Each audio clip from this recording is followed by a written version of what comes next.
अस्सलाम वालेकुम स्टूडेंट्स। आज हम सेल के अंदर मौजूद एक बहुत ही इम्पॉर्टेंट ऑर्गेनेल के बारे में डिस्कस करने जा रहे हैं, जिसका नाम है लाइजोसोम।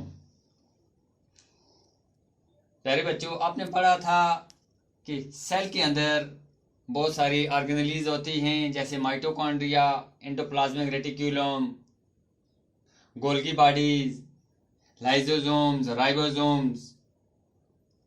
इन सब का अपना अपना काम है, अपने अपने काम के लिहाज से ये सब इम्पॉर्टेंट हैं।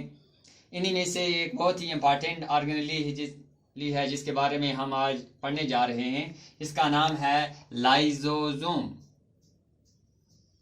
ये लाइजोसोम्स ऐसी ऑर्गेनेलीज हैं जिनको सुसाइड बैग्स भी कहते हैं, यानी ऐसे थैले जो खुदकुशी करते हैं, सुसाइड करते हैं। जो क्या उनको सुसाइड बैग्स कहा जाता है, ये हम अभी जिक्र करने जा रहे हैं इसका।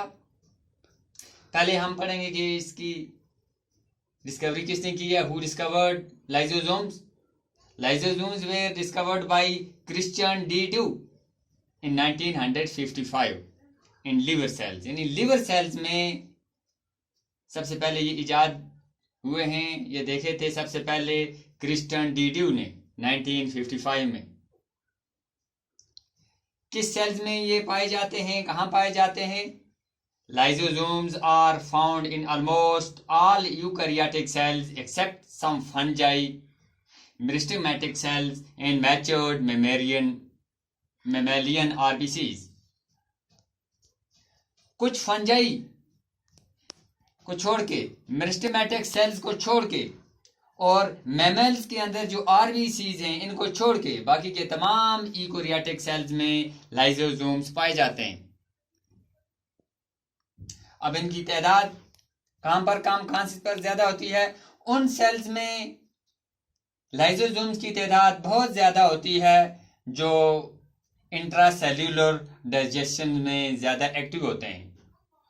वो सेल्स जो इंट्रासेल्यूलर डाइजेशन में हेल्प करते हैं, जिनका काम होता है इंट्रासेल्यूलर डाइजेशन, उनमें इनकी तादाद बहुत ज़्यादा होती है। जैसे WBCs, आपने पढ़ा था WBCs का काम है to fight against disease causing germs. जब भी हमारे बॉडी के अंदर हवा के ज़रिए से, पानी के ज़रिए से,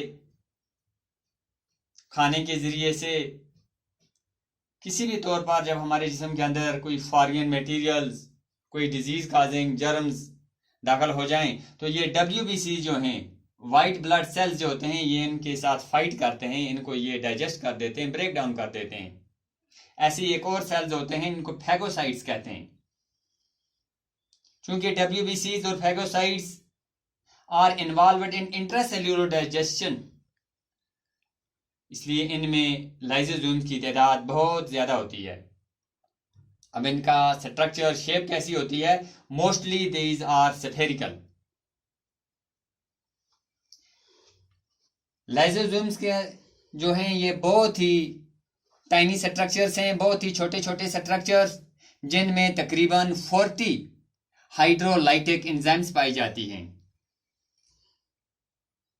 And these lysosomes are enclosed by a membrane. दो अहम पार्ट्स हैं इसके, मेन पार्ट्स। बाहर से इनकी मेम्ब्रेन होती है जिसको हम आउटर मेम्ब्रेन कहते हैं, और अंदर का जो सबस्टेंस है इसको कहते हैं मैट्रिक्स। इस मैट्रिक्स के अंदर तकरीबन 40 हाइड्रोलाइटिक एंजाइम्स होती हैं।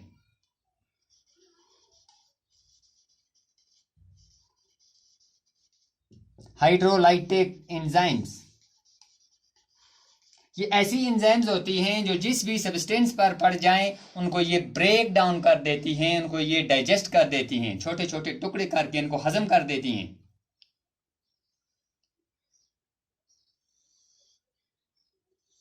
इन्हीं हाइड्रोलाइटिक एंजाइम्स की वजह से लाइजोसोम्स जो हैं ये फॉरेन बॉडीज को, बैक्टीरिया, वायरस वगैरह को ये डाइजेस्ट कर देती हैं, इनको फाइट करके उनको खत्म कर देती हैं। Depending on the type of hydrolytic enzymes in the lysosomes are of 4 types. चूंकि हाइड्रोलाइटिक एंजाइम्स इसके अंदर 4 किस्म की होती हैं, इसलिए लाइसोसोम्स की 4 किस्में हैं।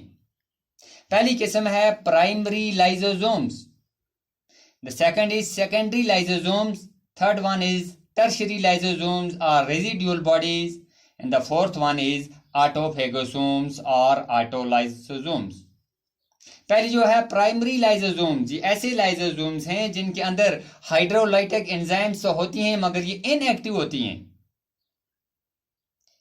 हाइड्रोलाइटिक एंजाइम्स जब लाइजोसोम्स के अंदर इनएक्टिव हों, या हाइड्रोलाइटिक का काम, डाइजेस्शन का काम नहीं कर सकती हैं अभी ये, तो ऐसे लाइजोसोम्स को कहते हैं प्राइमरी लाइजोसोम्स।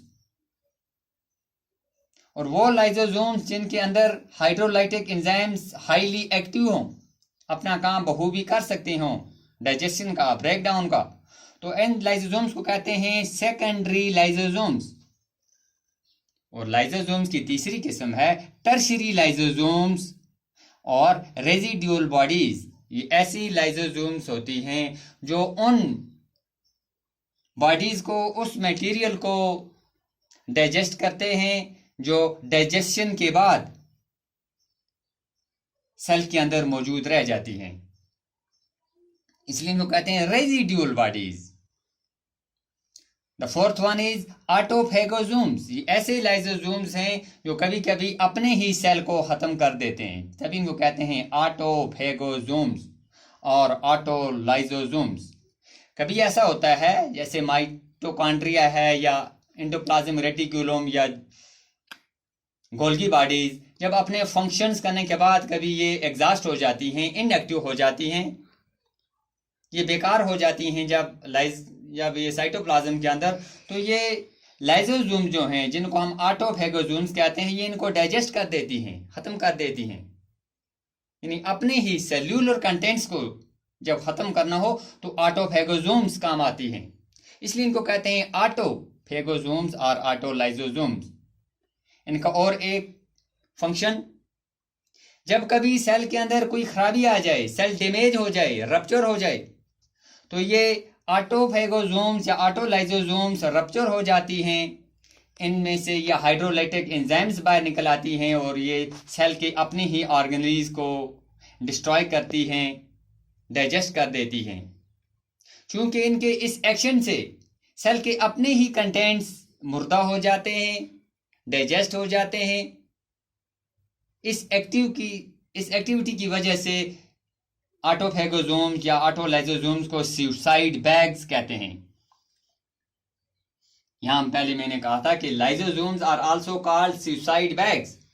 ये खुदकुश बैग हैं, ऐसे बैग्स, ऐसे थैले हैं जो अपने ही सेल्स को खत्म कर देते हैं।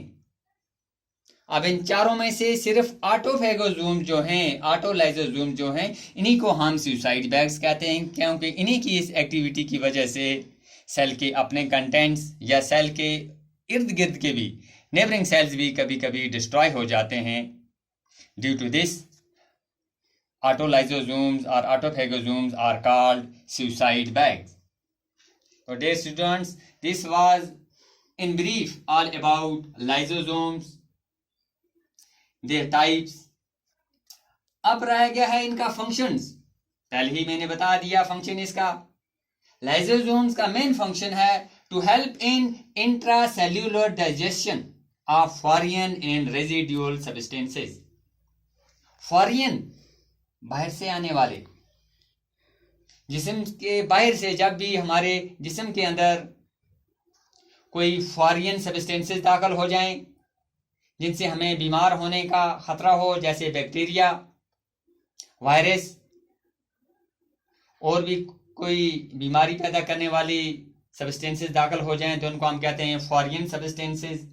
रेजिडुअल सब्सटेंसेस हो गया जो सेल के अंदर पहले से मौजूद कंटेंट्स की वजह से जो रेजिडुअल सब्सटेंसेस बच जाएं, बचे खुचे या वेस्ट मटेरियल जो हों सेल के अंदर।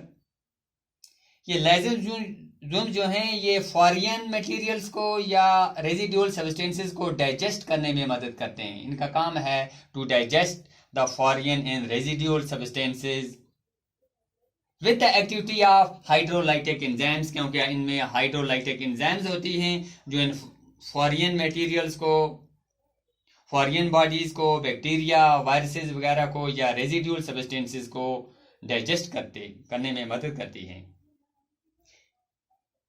यह आ गया इनका मेन फंक्शन।